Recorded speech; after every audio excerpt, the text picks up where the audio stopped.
Welcome to Beyond the Mundane with your hosts, Elsie, Lynn, Leyland, and Randi St. Clair, right here on Reality Radio 101.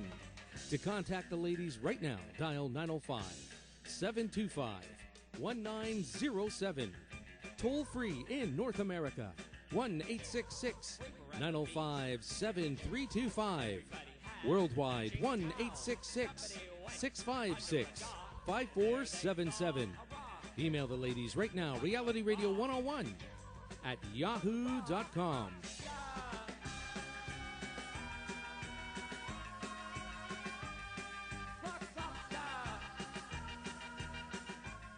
And now, your hosts of Beyond the Mundane, Elsie, Lynn, Leyland, and Randi St. Clair. Good evening, folks. I am Elsie, Lynn, Leyland. And I'm Randi St. Clair.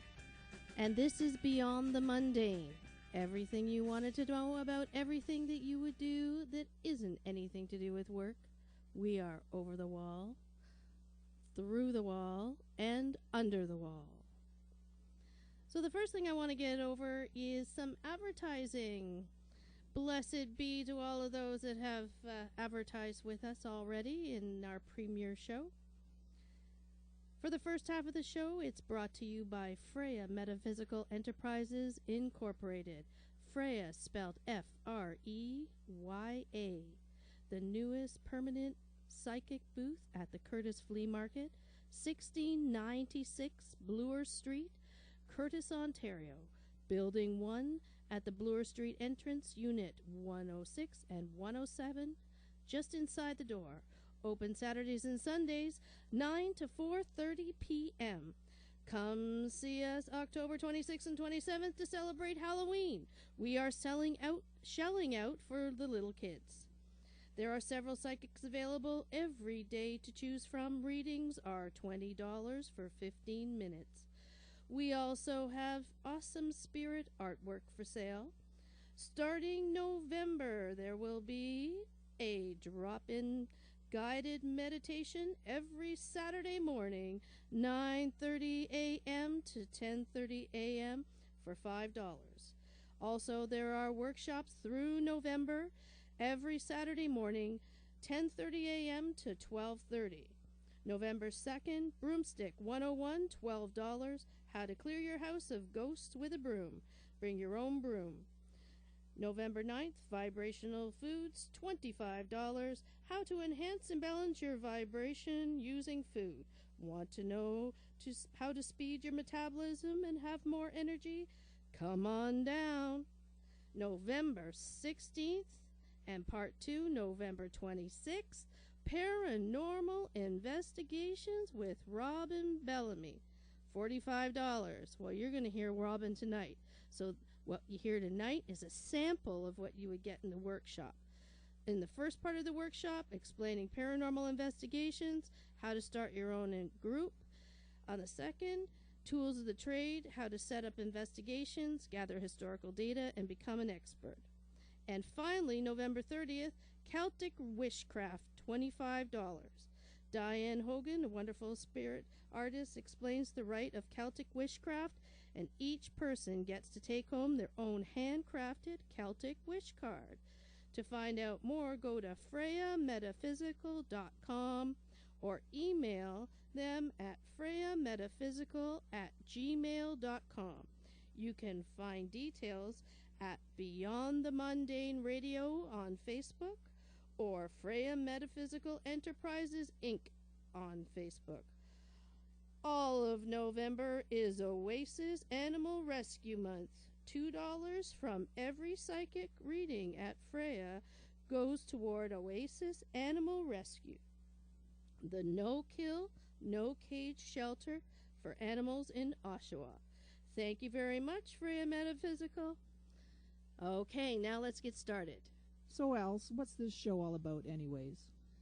Well, considering you're holding on to your little crystal there, and I had a healing before I came, I guess it's about something about body, mind, spirit, wholeness, and wellness. Really? No? I think it's kind of a little bit off the wall, don't you think? Yeah, I guess so. Well, it isn't because we're off the wall, is it? Well, we are called the chakra jockeys, aren't we? Yeah, the chakra jockeys. Chakra, whatever. Yeah, well, I don't know anything about it anyway. Not me. No, I want to find out about that kind of stuff, though. So do I. I want to find out about everything that's weird and wonderful. I want to know why people do it, why they're checking it out. We want to find out all about it. We embrace it all on this show. I want to see and feel and hear and touch everything that makes people happy. Because I want a little piece of that. Don't you? I do. But I want to ask the questions like, why are people tattooing themselves every part of their body? Why are they piercing every part of their body? Why are they walking on hot coals? All those weird and wonderful things that people are doing that are beyond the mundane. Mm-hmm. I want to know why they're doing it. And what's the difference between a geek and a nerd? Do you know? I don't really know. Maybe we should have them on the show and find out. I wonder if we're geeks or nerds. I don't know about you, but I'm neither. Oh, okay. I don't want to wear that. I don't want to own that. So I'll say that I'm neither. You're neither? Yeah. Well, here I am. I'm a steampunker. What does that mean? I dress up in really weird clothes. So do a lot of people. Yeah, but mine are kind of costume-like. Can you describe them? Sure. I'm what's called steampunk sideshow, so I look like I belong in a sideshow, and I wear like witchy kind of stockings with stripes on them, pantaloons, a bustle, and a nice top hat with clockworks on it, and a corset. You do this because? Because I like it. Okay. It's a genre I got into because I do a little bit of vaudeville. Oh, okay. Yeah. Speaking of steampunk and that kind of stuff, you and I are going to be at some place where there's going to be some cosplay people, steampunk people, and all that this weekend in Toronto. We are? Yeah. We are going to be at Unplugged 2 this weekend. And I hope everybody that's going will join us and come on over and say hi. I'm going to be there with our executive producer, Cameron Tucker, on Saturday from about 11 till 2:30. And then you and myself and Cameron will be there on Sunday as well from about 11 to 3:30, I think. We'd love to see all the people that are going to be out there, because I know some of my steampunk friends are going to be out there and others that might be listening. So will they all show up in costume or what? Many will be. It's a big anniversary this year. For Unplugged 2, it's the 20th anniversary of Sailor Moon. And all the characters of Sailor Moon are going to be there to present themselves and sign autographs and stuff. So it's a huge deal for people that are into anime.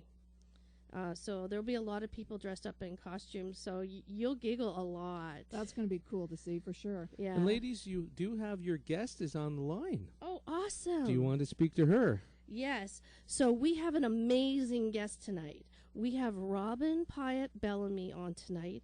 She is the utmost paranormal educator in Canada. Robin, are you there? I am, and I'm just flabbergasted at the introduction. Oh, thank you. Well, I so appreciate you coming.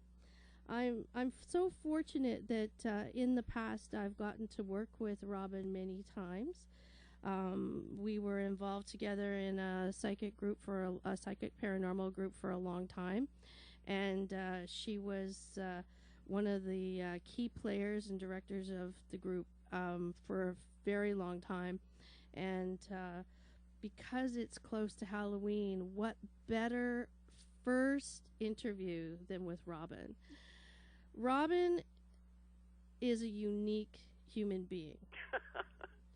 She has had some amazing experiences. She's from West Virginia, and she's pretty much an expert on the Mothman, but she is a teacher of paranormal investigation. And she runs a class in Toronto. It's through Toronto Continuing Education, is it? Yep. Yeah, Toronto Adult Continuing Education. So if you look up through the Toronto Education book, you can look up her class. What's the name of the class exactly, Robin? Well, actually, we're not offering it this fall, so I don't know what the name is going to be next term. Okay. So enough about that. I want to hear about Mothman. Tell us about Mothman. I find it very intriguing. What's it all about? Do you know anything about Mothman? It's this guy with wings that's kind of creepy and maybe is in West Virginia or something. Is that right? He's everywhere, actually. Okay. It started with they call it a flap because a lot of things happened at one time. In the mid-'60s, in a little town called Point Pleasant, West Virginia. And this was a roughly 7-foot flying man. And they called him the Mothman because Batman had just come out as a TV show, and they were afraid of copyright infringement. So he became Mothman, although he looks more like a bat. He pretty much terrorized the town. There were hundreds of reported sightings. Many of them were law enforcement or respectable citizens of the area. And then about a year and a half later, the local bridge across the Ohio River fell, killing 46 people, and he was not seen in that area after that. Now, all the pictures that they show of Mothman, he has these piercing red eyes. Why is that? Well, he does, and what's different about his eyes is that they're not reflector-like. They actually are lit from the inside, so the light comes out of them rather than just being reflected, which is rather unusual because with animals, typically, like when you see a cat's eyes in the light, it'll just glow, but this glows on its own. And so does the Mothman, attack people or suck their blood or anything like that? What happens? No, he just scares them to death. He can take off and fly vertically without flapping his wings, and he can fly in speeds up to 100 miles an hour, and he will fly alongside the car or be up in a tree and kind of jump down and scare you. But he's never been known to hurt anybody. There are large numbers of people who believe that he is sort of a precursor to a bad thing that happens. Because of the bridge falling down, I guess he kind of got the reputation of, bad things follow him around. And we also had a sighting in Chernobyl before the meltdown. And there are people who say they saw him in the bridge collapse. I think it was in Minnesota, maybe. And, of course, there are always the people who jump on the bandwagon and say they saw him for the Japanese tsunami in 9/11. But those reports came out after the fact, so we don't really put a lot of stock in them. So is there an actual festival or anything? Or? Oh, yes. Every year in September, the third weekend of September, in the little town of Point Pleasant, we just have a great time celebrating Mothman. It's not like a convention, although there are lots of people in costumes, which is kind of interesting. They have speakers both days, Saturday and Sunday. They have a beauty pageant for all ages, and they crown Miss Mothman. And she goes on to compete at state level as well. They have live bands. They have a midway. It's just a phenomenal weekend, and a lot of the activity centers around a place called the Low Inn, which is a Century hotel. It's been family-owned since its beginning, and it's also extremely haunted. So you can take that in while you're there as well. And they even have a hayride through what's called the TNT area where Mothman was sighted. That's an old ammunitions plant from World War II. Well, Robin, you've done some investigations at the Low Inn, right? I have. I've actually written a book about it. It was quite an interesting group of hauntings there. I was there with a TV crew from Sci-Fi Investigates several years ago, and they were there to shoot a scene about Mothman. And the producer brought me on to tell them about the Low, and they were staying in the Low Hotel and did not know it was haunted. And as we were discussing, one of the guys, and they call him Boston Rob, he's from Survivor, he mentioned that he had seen a woman in a white nightgown dancing in this one particular area, and that's one of the classic sightings there. And to tell him it was a ghost just really shook him up, because he didn't believe in ghosts at that point. And that's only one of 4 or 5 documented ghosts that are there. So, in order for something to be classified as haunted, what criteria, or how would you say something is haunted? How would you prove it? Oh, well, there really isn't any way to prove it, but you can set the reputation by legitimate reporting of things that actually happen that are not explainable by other normal means. I'm not talking about doors that close, because when we do an investigation, we bring in a level to see if the door is hung properly, and if it's not, then we can throw that out as a sign of a haunting. It's basically process of elimination. If you are seeing things out of the corner of your eye, maybe that's just, something passing on the outside causing a shadow. But if you're seeing a full-body apparition, that's a whole different ball of wax. Now, one thing I've heard in terms of apparitions, that a lot of times people don't see the feet of the apparition. Is that true? That is true. In fact, here in Toronto, we have a rather famous apparition who walks up and down Bay Street. Bay Street is the Wall Street equivalent of here in Toronto. And he shows up around 9 a.m. and around 5 p.m. He's wearing a suit and a long coat and a bowler hat and carrying a briefcase. And he walks up and down Bay Street, and he looks like any normal guy, except that he has no feet. And that's one of the ways you can tell that he's a ghost.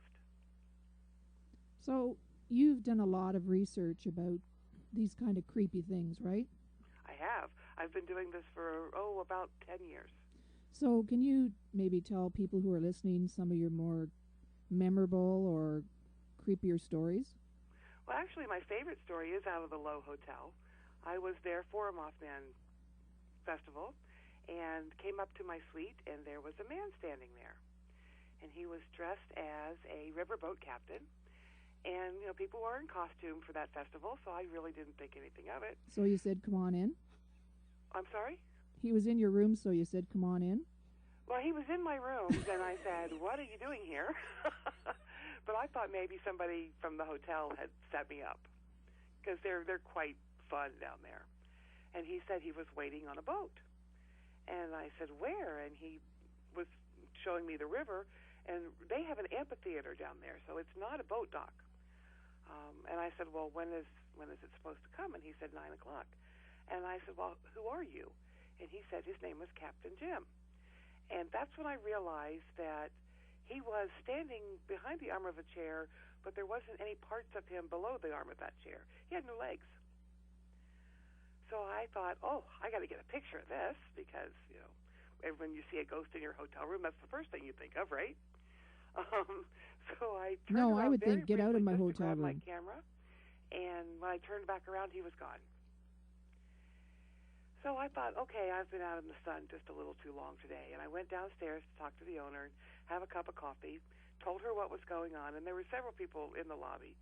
And when we woke up the next morning, there indeed was a boat anchored to the amphitheater, and it was there by 9 o'clock. I had never experienced anything so tangible before. Certainly there have been a lot of weird things, but never anything that I considered to be provable. So I spent a great deal of time in the West Virginia archives learning about the hotel and the gentleman in question, and found out that he actually was connected to the hotel and actually did live and was named Jim. So why do you think that happened? I am a firm believer that ghosts choose to come back. I don't think that they're stuck. I think that they make that choice consciously. But everybody's got a theory. And I think that was part of his life that he enjoyed, and he just popped back in. So have you ever had experience with ghosts after, like, around a person? Because you said about being in a place, but have you had experience with ghosts or whatever they are around people? Yes. Classically, it's a relative. The old stories about how grandma shows up at the wedding or something like that. It actually does happen. really, really common phenomena is an apparition appearing to someone as the person is dying, as the person who was the apparition is dying. Frequently, daughters will say that they saw their mother or grandmother just at the moment that she was passing. My daughter has one of my aunts around her, and lots of people can see her. My daughter can't see her, but other people have seen her. And that I truly believe that there are some people who are maybe acting like a guardian angel and just hanging around. So is it typically sight, like people see them, or do they smell them or even feel them? It really depends on the living person's need and how they perceive things. If people are very attached to scent overall, then surely they'll catch a hint of their perfume, or maybe the apple pie that Grandma used to bake. Roses are a very common smell. But everybody has memories differently. Some people have music memories, so those people are more likely to know that their ghost is present by some music playing that they can hear that is meaningful to that person. And then some people actually do see the people. And that I consider them the luckiest ones, because they're able to give me a better description of what's going on. So have you ever caught any of these spirits or whatever they are, like on video or on snapshots or anything like that? Almost. And I say that because it wasn't really a picture of the ghost itself, but we were doing an investigation in Waverly Hills, which is a tuberculosis sanatorium in Louisville, Kentucky, and we set up a matrix of pointers, laser pointers, and filmed it, and we actually caught something moving through the lasers that couldn't be seen with the naked eye. It didn't have a form, but you could see the breaks in the lasers as it passed through. And this was my first indication that whatever we're dealing with has to have mass, that there might be some science behind what's going on. And I became very science-focused at that point, because if ghosts have mass, then they're tangible in some way, and they might be a little better proved. So do you think that these ghosts or spirits can communicate with us? Sometimes. How would they do that? Well, gosh, that's a hard question. That, again, depends on the receiver. Well, sometimes some people are, like you guys, psychic, and they have a perception on a level that doesn't require an audible sound. Sometimes we catch a voice on what's called electronic voice phenomena, which is a recording that you can't hear with your regular ear as it's happening, but when you play back the recording, you can hear what they're saying on the tape. We have a very, very good guy here in Ontario who is just amazing with EVP, and I'm hoping you guys will have him on at some point. His name is John Mitzi. And then there are things like ghost writing, even to the point where computers are now being used. We're finding people getting messages either on their printer or on their screen that have not been typed in, and we can't seem to find a link to like a backdoor Trojan or something like that. It's really fascinating research, because the more we look and don't find a logical answer, the more interesting it is. Robin, would you be able to hold on for a couple of minutes while we play a little song for everybody? Absolutely. I also want to, when we come back, I'd like to talk to you about history research, and also about maybe some life after death type research. Terrific. Great, thank you. So we're going to go off to a song now, and I just want you to come back as soon with us when the song is over and listen on. We're playing what, Gary? We are going to play the People Are Strange by The Doors. Oh, that's right? That'll be one of our theme songs, that right? should be both of you already, I can see. So we are listening to Reality Radio 101. People are strange when you're a stranger. Faces look ugly when you're alone. Women seem wicked when you're unwanted. Streets are uneven when you're down. when you're strange. Faces come out of the rain when you're strange. No one remembers your name when you're strange. When you're strange. When you're strange. People are strange when you're a stranger. Faces look ugly when you're alone. Women seem wicked when you're unwanted. Streets are uneven when you're down.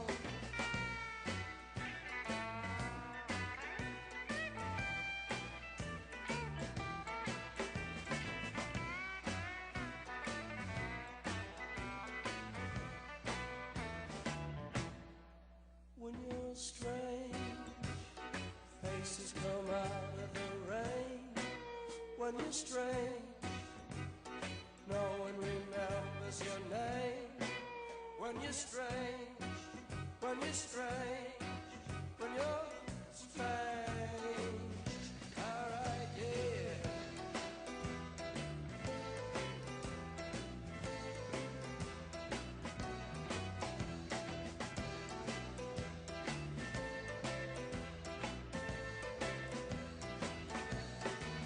When you're strange, faces come out of the rain. When you're strange, no one remembers your name. When you're strange, when you're strange, when you're strange. There it is, ladies. Weird, just like you. Strange. Oh, welcome back, welcome back. I'm going to take 1 second to plug something before we get back on with Robin. I want to let you know that next week we're going to pre-record our show because we can't be here on Friday, but we still want you guys to listen. Next week is really special. We have Oasis Animal Shelter owner Janet Smith coming with her vet tech to answer all your questions about adoption, taking care of your animals, and stuff like that. So because we're pre-recording, could you please send me your email questions this week, and I'll give you an email address so I can create the questionnaire for Janet. I'm going to ask you to send it to beyondthemundane@gmail.com, and then I will make sure all your questions get answered. Now, I want to give you one more piece of information because I think this is awesome and cool. Oasis is a no-kill, no cage shelter, and they are in Oshawa. And they are being sponsored right now by one of the haunted houses that's going on in Whitby. And it's called, oh my goodness, it slipped my mind. Reaper Mansion. And it's at the old Cullen Gardens up on Taunton Road. And if you go to Reaper Mansion up until November the 3rd, the sponsor officially, the charity that it's officially being donated to through your payments for Reaper Mansion is Oasis Animal Shelter. So go to Reaper Mansion, email us your questions about adoption of animals and taking care of animals, and listen next Friday night at 9 o'clock to us talking to Janet Smith from Oasis Animal Rescue. All right, now let's go back to our questions with Robin. Well, you know, I can tie in the pets to this. We do actually have a reported ghost monkey in the Ajax, Ontario area. Oh, go on. In Ajax? In Ajax. Oh, you know the Greasy Jacks. There's always something going on. I thought it might be cryptozoological. I thought it might be an actual animal. Say what? I thought it was, you know, an actual monkey. And then I found out that monkeys are illegal, even though the IKEA monkey exists. But I did some more research, and through the course of my research, got to speak with a famous artist whose grandparents lived there and owned a monkey. And this monkey would, during its lifetime, break loose and terrorize the neighborhood, and apparently in death is still doing it.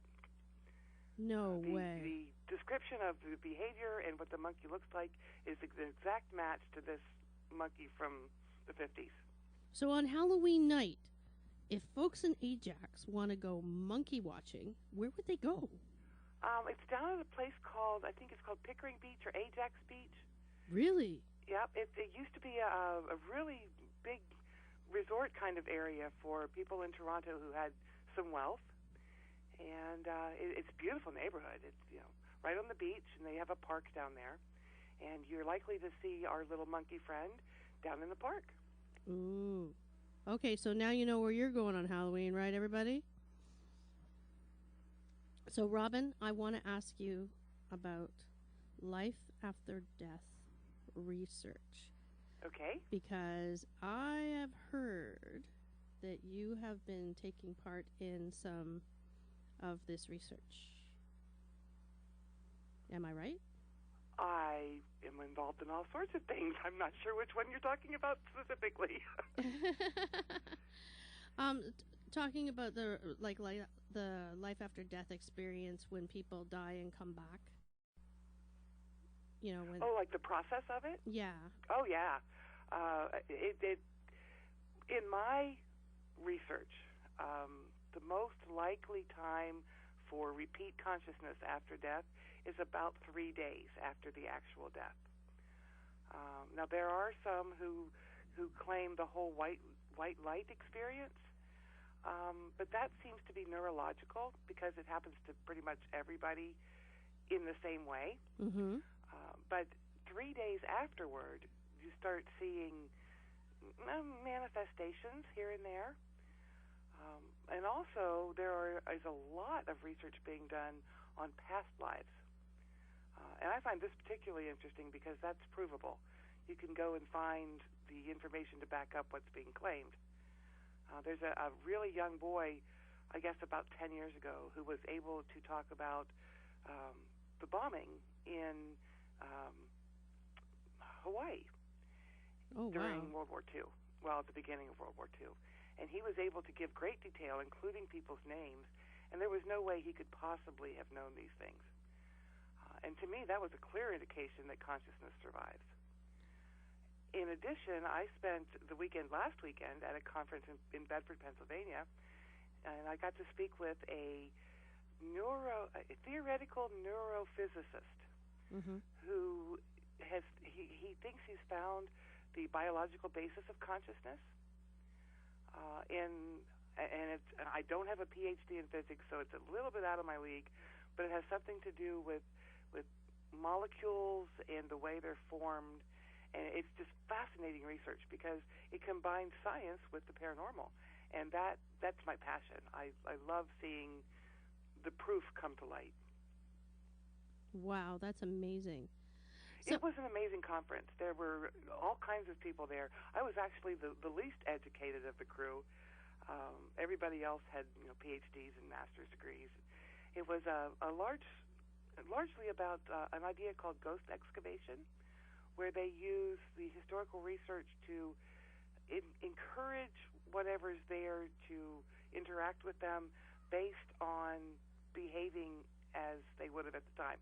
For instance, if they're in Gettysburg, they will dress as soldiers and interact in a way that soldiers would act at the time.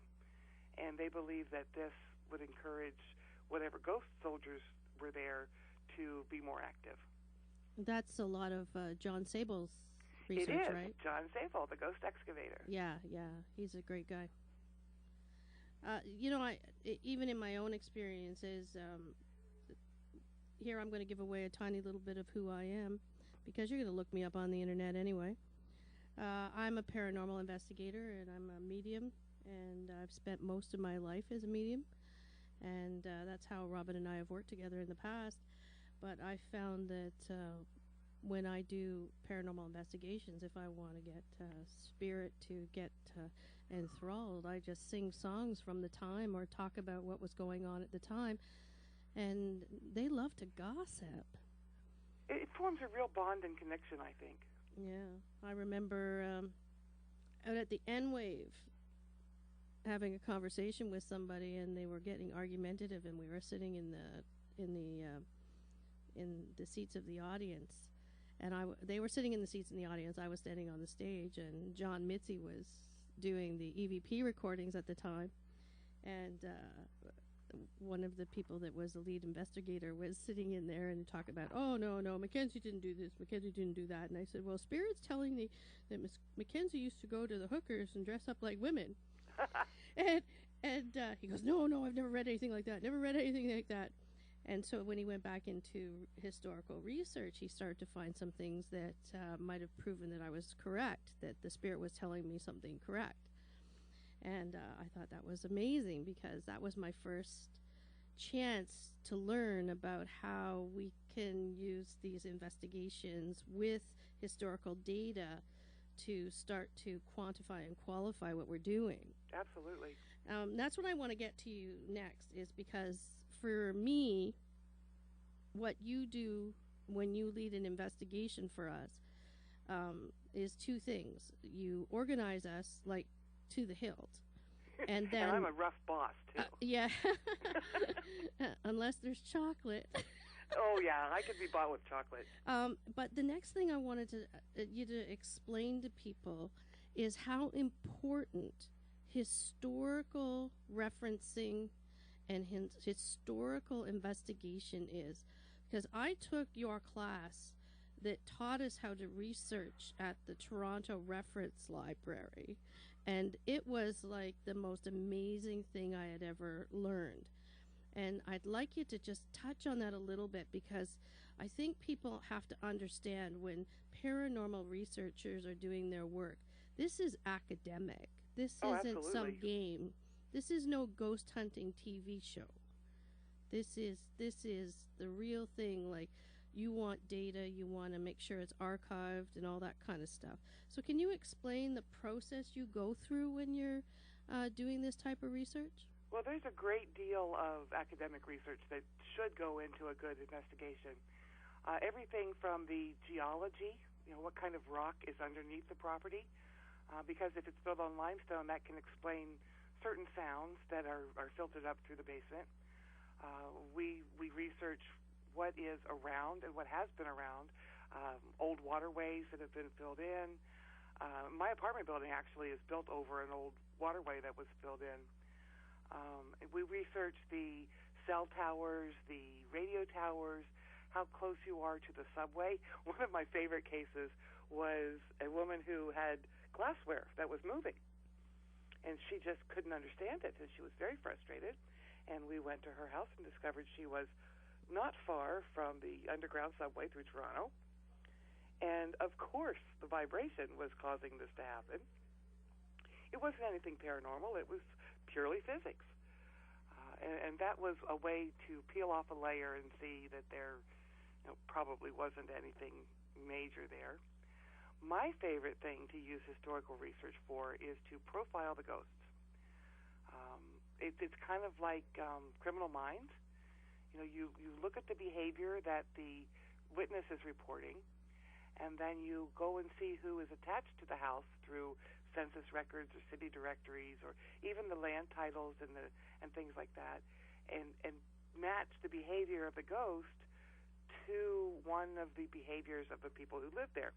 And this is really easy to do if you put yourself into it, because you can go to not just the census information, but old newspapers will tell you all kinds of things about people who lived in that place.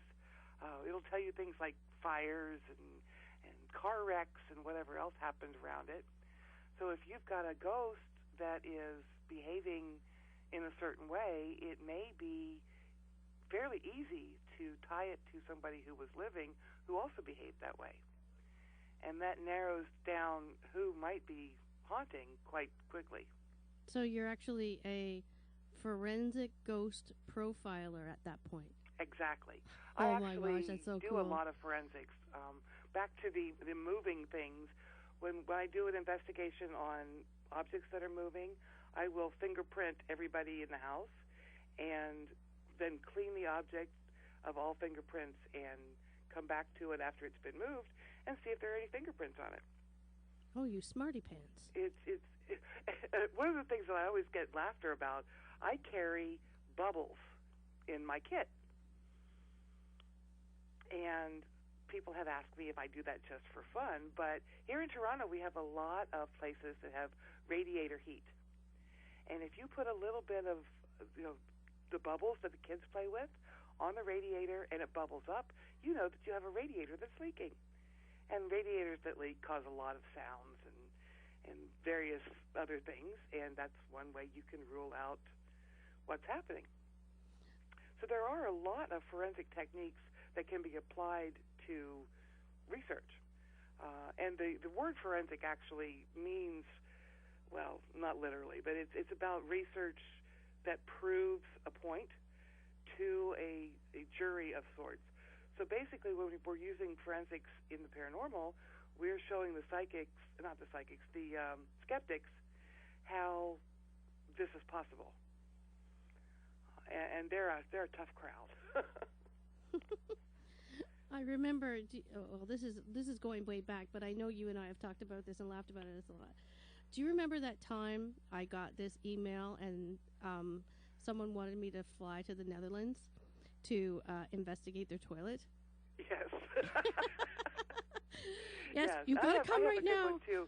I was called down to Dayton, Ohio, for a screaming woman in the woods, and it turned out to be a peacock farm. Oh, too much. Yeah, and the toilet one with mine, it kept flushing and flushing and flushing. And I said to the girl, I'm not going to spend all this money to go to the Netherlands from Canada. And they go, but why not? I have a ghost. I said, really? Did you go up and look and clean the bird's nest out of the little exhaust pipe to the gases of your toilet? Because if that gets filled up with a bird's nest, mouse nest, or hamster nest, whatever, the toilet will automatically flush. Oh, I didn't know that. Well, and this is another important part about this kind of research. You have to kind of be a jack of all trades. You have to know a little bit about electricity, a little bit about plumbing, a little bit about all sorts of things. You don't have to be an expert in each field, but you have to know enough about it to contact the experts so that they can tell you what might be going on. But you are definitely an expert in paranormal research and education. I am definitely giving you that label because I have worked with you for so long, plus I've also been in some of your courses. Now I want to talk about some of the things that you're doing in the near future. You're going to be at the Curtis Flea Market this weekend to help them with their Halloween event, right? I am. I'm going to go party. So you're going to be there Saturday? Saturday morning, yeah. Mm-hmm. I should be there probably, from the time it opens till at least lunchtime. Oh, cool. And are you bringing toys with you? I'm bringing toys. I'm bringing books. I'm bringing a friend. We're going to have a good time. Investigation toys. If you want to go and see and touch some of the paranormal investigation toys, if you want to buy one of Robin's books or see Robin, you can come out to the Curtis Flea Market tomorrow, Building 1. It'll be near the front doors, the Bloor Street entrance. You'll be able to look to your right and you'll see her there at a table. And she'll be out there to talk to people. Also, you were on this list for the Freya Metaphysical Enterprises class, November 16th? I am. I'm doing a 2-part course. It's 4 hours total over 2 Saturdays, teaching folks how to do what I do. And that's November 16th and November 26th, right? Right. And the following weekend, 2 weeks after that, I am in Columbus, Ohio at the Angels and Aliens Conference. Wow. And yeah, anything else? What else are you at up until the end of the year, do you know? I'm in Toledo, Ohio, very briefly on the 26th of November. And then things quiet down until March when I'm back in Columbus. The Light and Life Expo, I think it's called. And then in April, I'm in Virginia, and it just starts going from there. Wow. Plus, it's pretty much something every month. And we can get a hold of you at tridit.net? Yep, Robin at tridit.net, Triedit. Great.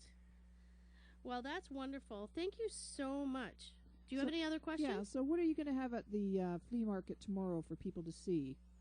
I will have what I call the Big Ear, which is a portable parabolic dish that helps you hear a little better when there's funny sounds in your attic. I will have a digital thermometer and some information on how to use it and how not to use it. It's really funny, that would too. be good. It looks like a probe. You should come and see it. So I have a question for you. Now, do these ghosts really want to be found or heard? Do they want people to document them, do you think? I think some do.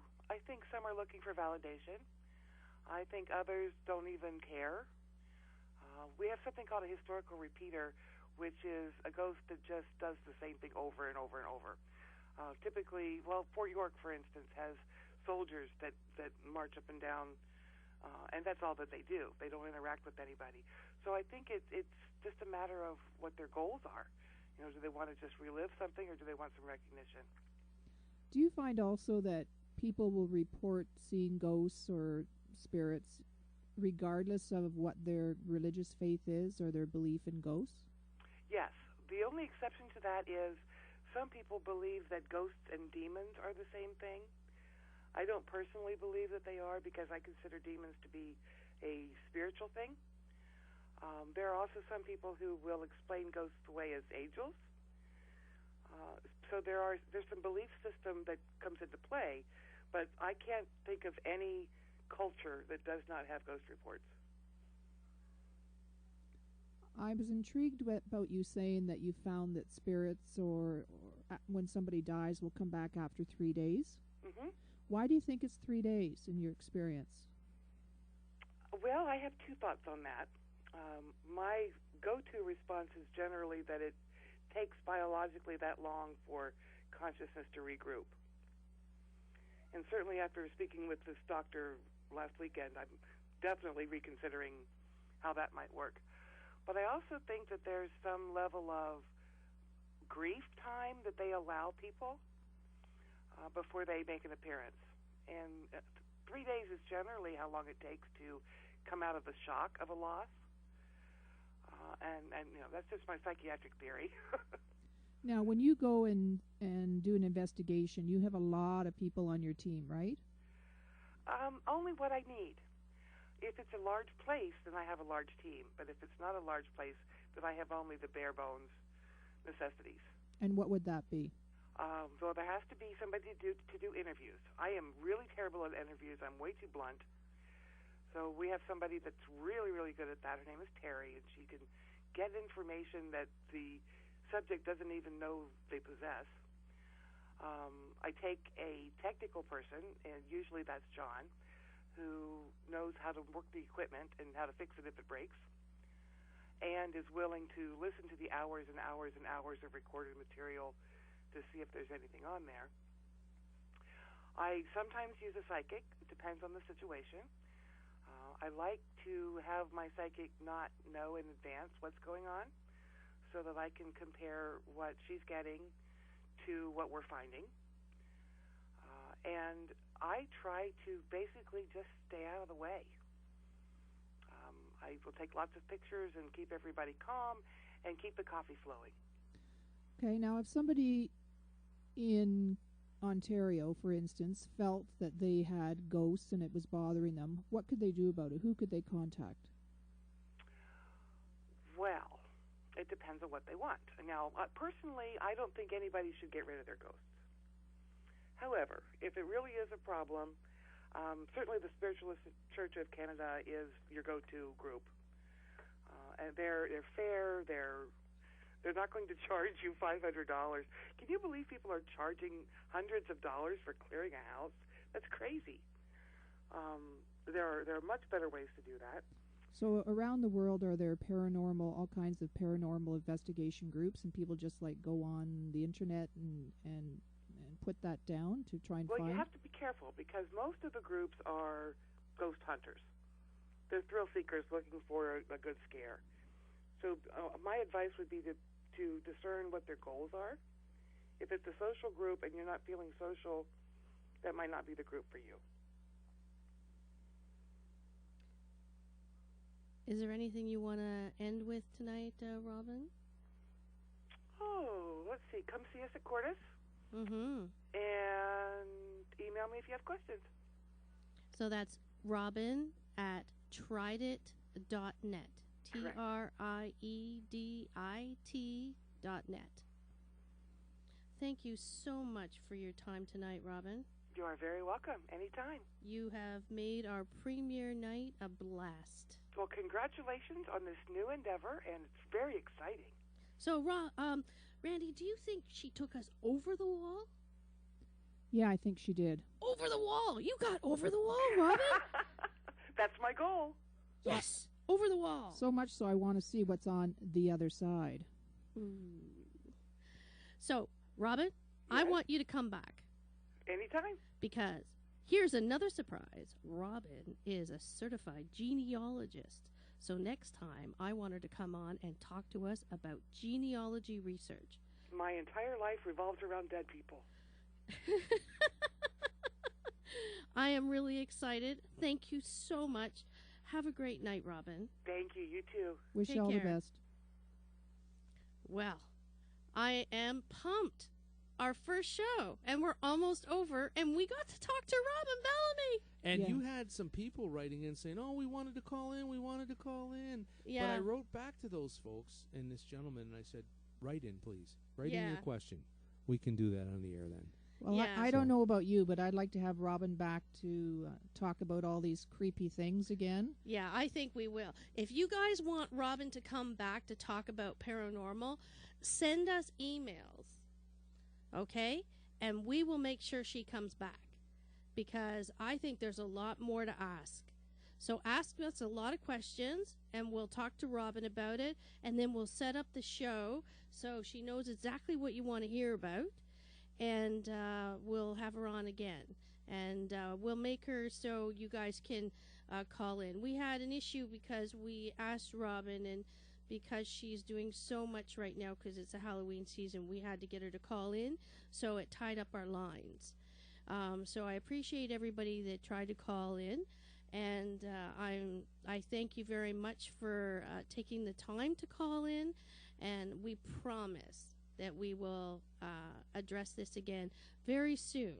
Yeah, and someday maybe we'll even get the right equipment. But anyways, having said that, okay, so I wanted to thank you ladies, your first show. And I know we were making a lot of noise in the control room here. Sorry. Oh, we couldn't hear a thing. I know, but we're just about out of time. But I'd like you to make sure folks at home, if they wanted to contact you, and how would they do that? That's an important thing. How could they get a hold of each of you? If they want to get a hold of us, you can contact us at beyondthemundane@gmail.com. And if you go to Facebook, you can look up Beyond the Mundane Radio. Oh, wait a minute. Hold on. I might be wrong. Well, they would... Wait. They would find that, though. No, the brain is shut down. Wait a sec. The brain is shut down. Click.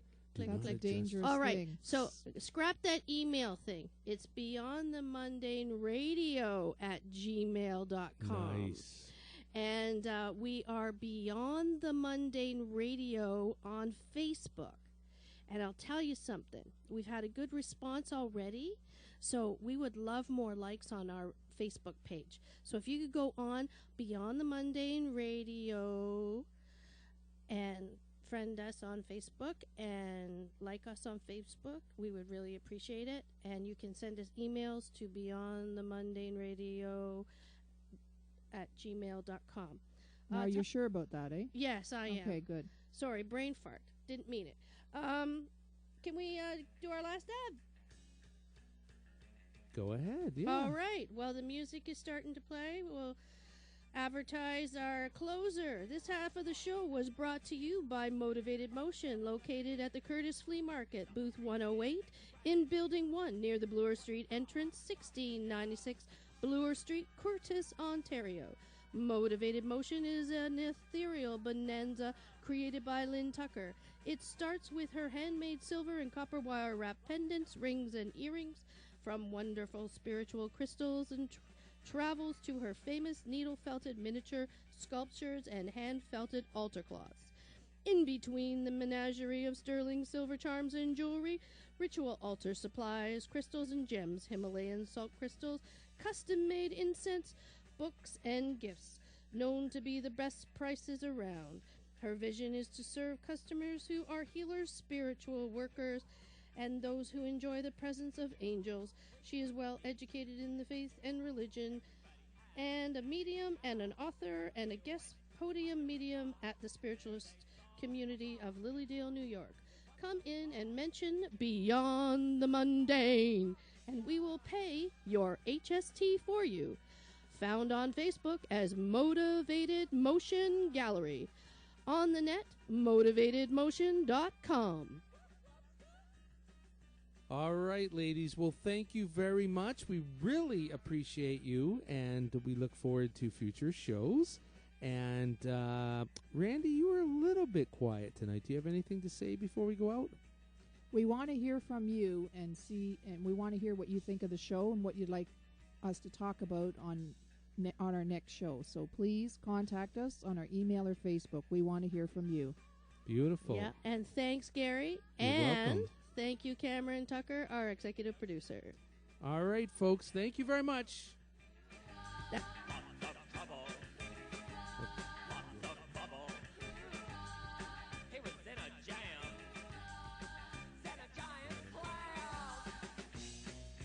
You've been listening to Beyond the Mundane with your hosts, Elsie, Lynn, Leyland, and Randi St. Clair, right here on Reality Radio 101. Coming up, it's the best pop and rock music ever recorded right here. Reality Radio 101.